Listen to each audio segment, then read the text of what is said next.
क्योंकि इनकी जेब में गया था चीनी चाउमीन, इनकी जेब में गए नोट की गर्मी से इन्होंने गाली गलौज करना शुरू करा, हिंदू धर्म के लिए भी बहुत गलत चलत बोला, सब कुछ करा इन लोगों ने ना।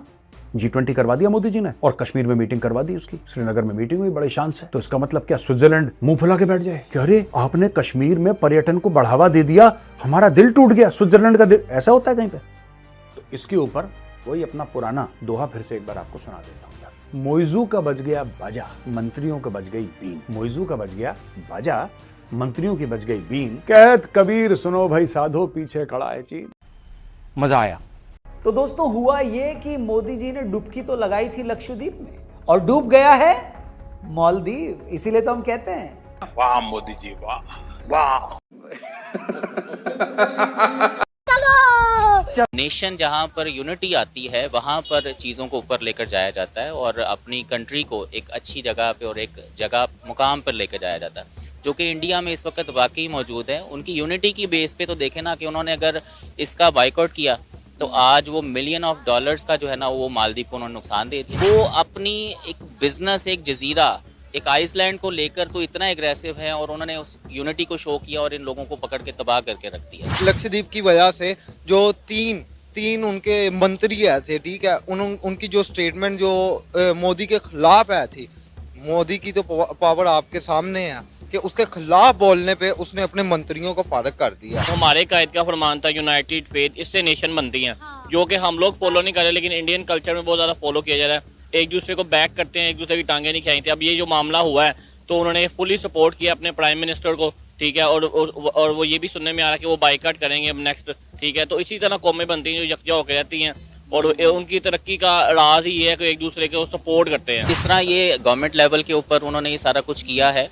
तो जो नरेंद्र मोदी है वो एक अच्छा पॉलिटिशियन है और वो इस चीज़ की भी कदर करेगा ज़रूर कि अगर उन्होंने अपने इन 3 लोगों को सस्पेंड कर दिया है तो उसका भी एक वेटेज है और अगर इस वेटेज के ऊपर वो इसके ऊपर ज़रूर एक्शन लेंगे और इसमें फ़र्क ज़रूर आएगा, लेकिन वो फ़र्क नहीं आएगा जो कि आना चाहिए। कोई एहसासे का वाकई एहसासे कमतरी का शिकार है इंडिया। सिर्फ यहाँ ही नहीं, हर डिपार्टमेंट वो लोग तरक्की कर रहे हैं। हर वो तो प्राइम मिनिस्टर को तो वो इतने लकी हैं, उनके जो प्राइम मिनिस्टर इंडिया के मोदी, ठीक है, वो जिस चीज़ पे हाथ रखते हैं वो सोना हो जाती है, मिट्टी पे भी हाथ रखते हैं। वो इतने लकी चाम भी इंडिया के साबित हुए हैं, तो मैं तो उनका पर्सनली बहुत बड़ा फैन हूँ। मालदीव सरकार के हाथ पांव फूले हुए हैं।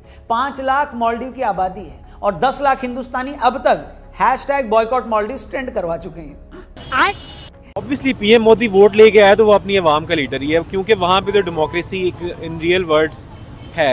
लोग वोट देते हैं, वो जिसको वोट मिलते हैं वही बंदा पीएम बनता है, तो वो ऑब्वियसली आवाम का ही लीडर है। वो कोई ऐसा कोई बैकडोर से नहीं आया हुआ। उसने अपने जो कंट्री है उसको प्रमोट किया है कि मेरा जो कंट्री है वो इतना मतलब खूबसूरत है, उसमें ये मतलब इतने ब्यूटीफुल सीन्स हैं या प्लेसेस हैं। मैं इसको कह रहा था कि अगर इसने मोदी को कुछ बोला मैं इसको चमाटे मारूंगा इधर ऑन कैमरे में। शाबाश। अच्छे नहीं लगते आपको? लेकिन ऑब्वियसली वो काम अपनी कंट्री के लिए अच्छे कर रहे हैं। तो मतलब हमारी गवर्नमेंट आएगी, हम पैसा बनाएंगे और हम बाहर जाके लंदन जाके बैठ जाएंगे। लेकिन ऑन दी अदर हैंड जो मोदी है वो अपनी आवाम के साथ बैठता है, एक आम सी जगह में बैठ के खाना खा रहा होता है, यानी कि वो आवाम के दिलों में राज कर रहा होता है। ऑब्वियसली एक बड़ी पर्सनैलिटी है वो इंडिया की और वो वहाँ पे गए, तो ये चीज़ लोगों को इंट्रीग करती है कि भाई इस तरह के लोग अगर वहाँ पे जा रहे हैं तो उनको भी जाना चाहिए।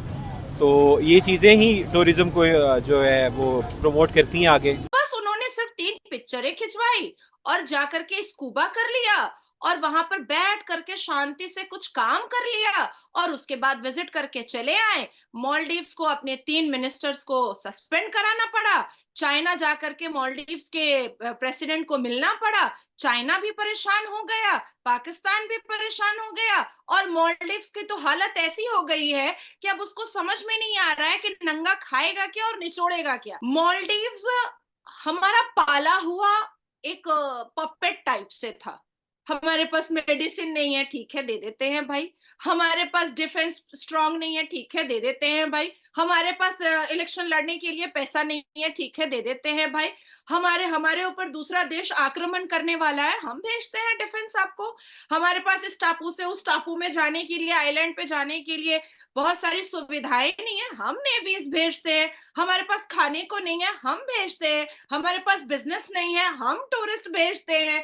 तो भारत ने इतिहास गवाह है कि भारत ने मालदीव्स को बहुत हेल्प किया है, बहुत पाला है, लिटरली मैं कहूंगी कि पाला है। न्यूयॉर्क के जो मेयर हैं एरिक एडम्स, उन्होंने तो वहां पर न्यूयॉर्क के राम मंदिर में खड़े होकर के अपने स्टेटमेंट को मीडिया को दिया है कि हम तो सेलिब्रेट करेंगे 22 जनवरी, और जितने भी अयोध्या में समारोह होगा 22 जनवरी को, वो पूरा आइकॉनिक टाइम्स स्क्वायर में लाइव दिखाया जाएगा। लक्षद्वीप में टाटा ग्रुप 2 ताज ब्रांडेड रिजॉर्ट बनाने जा रहा है अरबों रुपए का। विद इन 2 डेज में टाटा ग्रुप ने बिल्कुल ट्वीट भी कर दिया और सारी तैयारियां भी कर दी हैं और पूरा स्केच भी बना दिया है और जगह भी उन्होंने अलॉट कर दिया है। जब अपनी पाली हुई बिल्ली म्याऊं बोलने लगती है ना और काटने के लिए उठ जाती है, तो ज्यादा कुछ नहीं करना चाहिए, सिर्फ दूसरे दिन उसको दूध का प्याला नहीं देना चाहिए,